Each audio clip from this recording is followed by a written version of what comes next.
Bueno, casi el 90% de los chilenos que constituye la comunidad LGBTQIA+,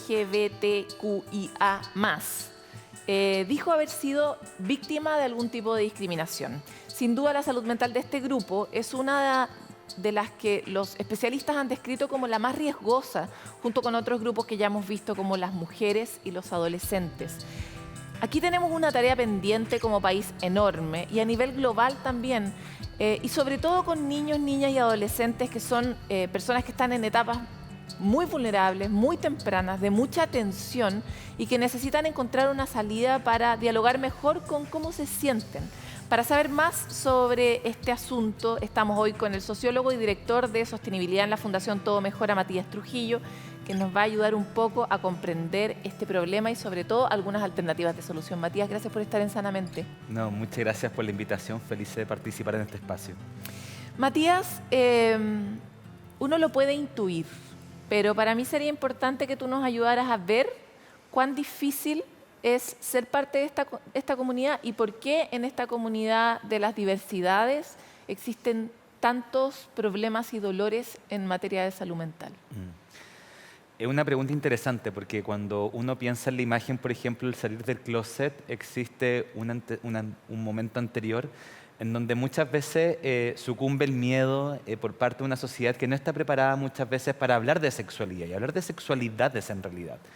En ese sentido, cuando muchas personas, por ejemplo, empiezan a darse cuenta que su orientación sexual no es precisamente la heterosexual o que su género no corresponde necesariamente con el que le asignan al nacer, automáticamente uno comienza a incorporar, ¿no?, como ciertos mecanismos de defensa y de precaución ante hostilidades que uno se encuentra muy naturalizadas, ya sea en la casa, por ejemplo, con comentarios cotidianos, en la escuela muchas veces con la reproducción de discursos homotransfóbicos, posteriormente en el espacio laboral. Entonces, desde ahí, desde el vivir en un continuo sentirse presionado, presionada o inseguro respecto al hábitat social en donde se encuentra, es que uno comienza a desarrollar también sintomatologías, ¿no? Las sintomatologías depresivas, muchas veces asociadas a la angustia, la ansiedad, por ejemplo, sobre qué puede pasar si, muchas veces entramparse en esos pensamientos que en la mayor parte de las veces son circulares, que las personas viven y que al mismo tiempo se proyectan en el largo tiempo. Es como un rumiar, ¿verdad? Es como un rumiar, pero también muy sustentado finalmente en la experiencia de estar inseguro. Por supuesto, ¿existe en algún lugar del mundo algún tipo de estadística que diga cuál es el nivel de prevalencia de los problemas de salud mental en esta comunidad específicamente? Sí, hay bastantes estudios, tanto en Estados Unidos como en los países de Europa, que dan cuenta efectivamente que, por ejemplo, personas que somos parte de la comunidad LGBTIQ+, o más específicamente aquellas que no nos identificamos con la heterosexualidad, por ejemplo, tenemos mayor prevalencia a tener sintomatologías depresivas y ansiosas. Y en este sentido, por ejemplo, la comunidad trans también muestra indicadores que son alarmantes, ¿no? Las posibilidades de una persona trans de cometer el suicidio son considerablemente mayores en relación, por ejemplo, a las que una persona que puede identificarse como lesbiana, gay, bisexual, tienen, y a su vez son mayores que las personas heterosexuales que se identifican con su género. Claro, es como la punta de ese gráfico, ¿no? Así es. Ahora, tú eres joven, Matías, ¿cuántos años tienes? 30. 30, imagínate. El mundo en el que tú naciste es definitivamente distinto del mundo en el que yo nací, y aún así es adverso. ¿Cómo ves tú que las nuevas poblaciones de niños, niñas y adolescentes, cómo está el mundo para ellos hoy? ¿Y cuáles son las brechas más importantes que tú ves? Sí, efectivamente concuerdo con que existen mundos muy distintos y desde ahí que yo creo que hay que instalar una idea de que hoy día estamos habitando el mismo presente y estas conversaciones tienen que darse en todos los lugares, buscar espacios de información y finalmente formarse en esta materia porque tenemos una sociedad que nunca se ha formado o ha hablado temas de sexualidades en general. Desde ahí tengo como un mensaje, un sentimiento de esperanza respecto a las nuevas generaciones porque es muy fácil tantear, por ejemplo, con personas más jóvenes, que estos temas están muchas veces resueltos, ¿no? Normalizados. Más normalizados, que no se viven con la hostilidad o el miedo, por ejemplo, que yo en octavo básico lo vivía respecto a mis compañeros de clase. Tengo familia y amigos cercanos, por ejemplo, que relatan de que la pansexualidad, por ejemplo, es una experiencia cotidiana hoy día en la adolescencia y muchos adultos no saben qué significa. Por eso hacía este encuadre que creo que... Aprovecha de ayudarnos a los más viejos a entender qué es ser pansexual. Claro, como habitamos el mismo presente, estamos justamente invitados a entender estos nuevos códigos. Por ejemplo, la pansexualidad refiere a una orientación sexual que trasciende al género, ¿no? Que uno se fija si... Es hombre o mujer, yo amo a la persona. Te gustan las personas. Y creo que ahí también hay un mensaje interesante, ¿no? Que en la forma en la que de la sexualidad los más jóvenes están vinculándose también hay mucho de afecto. Y ese es el espacio que hoy día desde Todo Mejora queremos comenzar a proteger también. Me parece interesante lo que plantea. Yo tengo un hijo que tiene 12 años y está en un colegio que es bastante abierto en estas materias, al punto de que tiene 2 compañeras que están explorando si es que en realidad prefieren ser más bien hombres, si se sienten más identificadas o más cómodas con una identidad masculina, ¿verdad?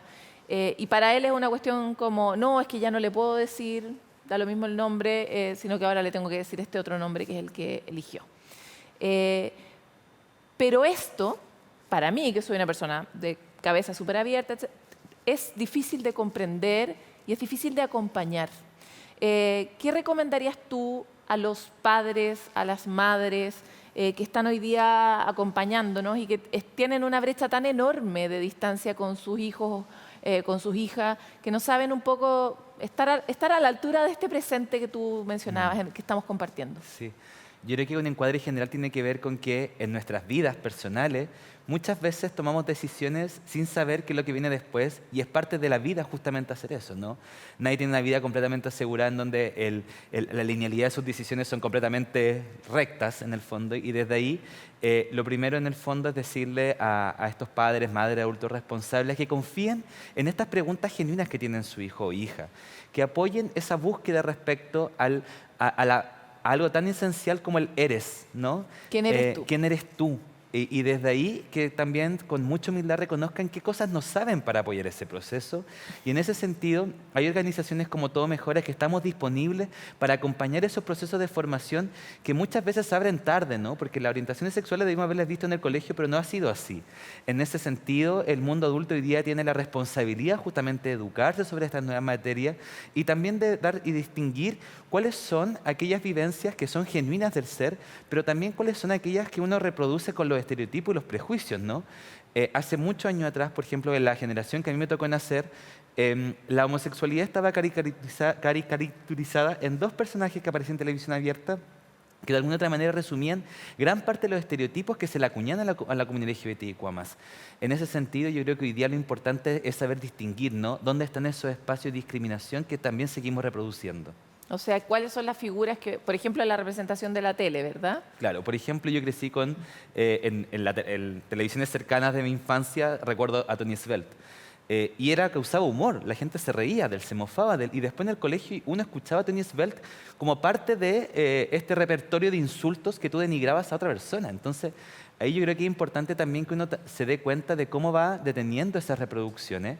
E incluso a lo que de Todo Mejora venimos diciendo en el 2016, que uno de nuestros estudios identifica que casi el 60% de los estudiantes declara que los discursos homotransfóbicos lo escucha del personal de la escuela, no lo escucha de sus pares.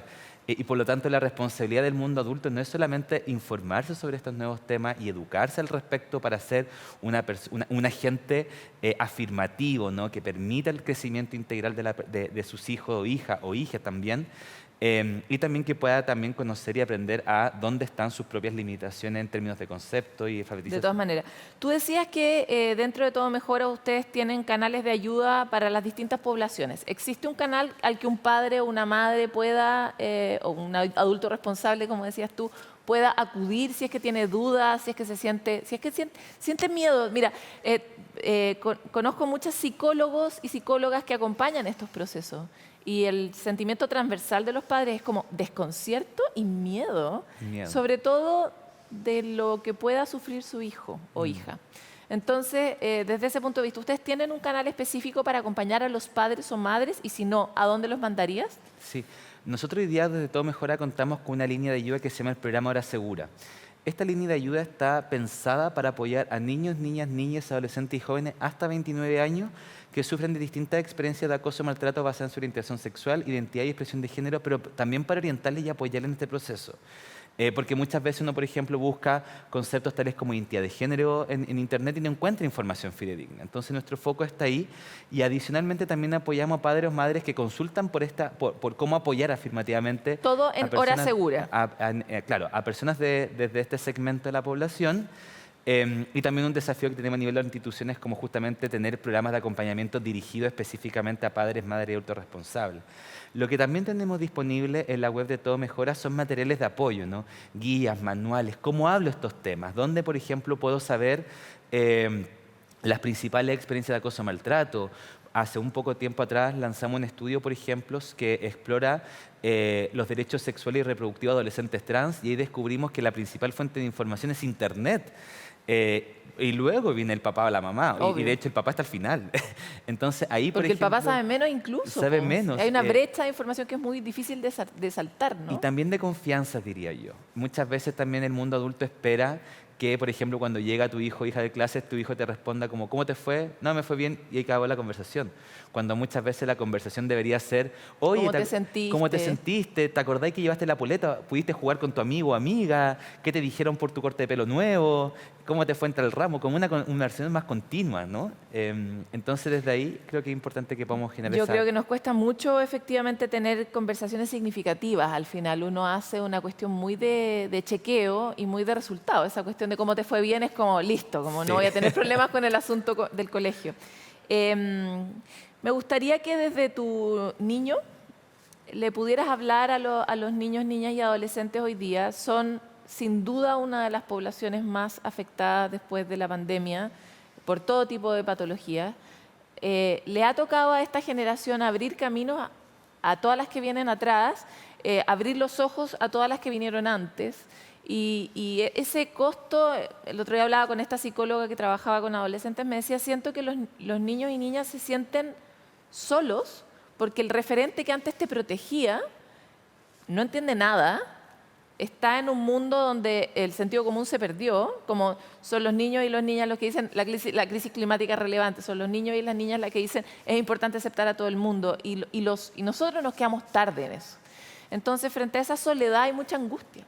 ¿Qué le dirías a esos niños y niñas hoy o a sus padres? Lo primero es que no están solas ni soles.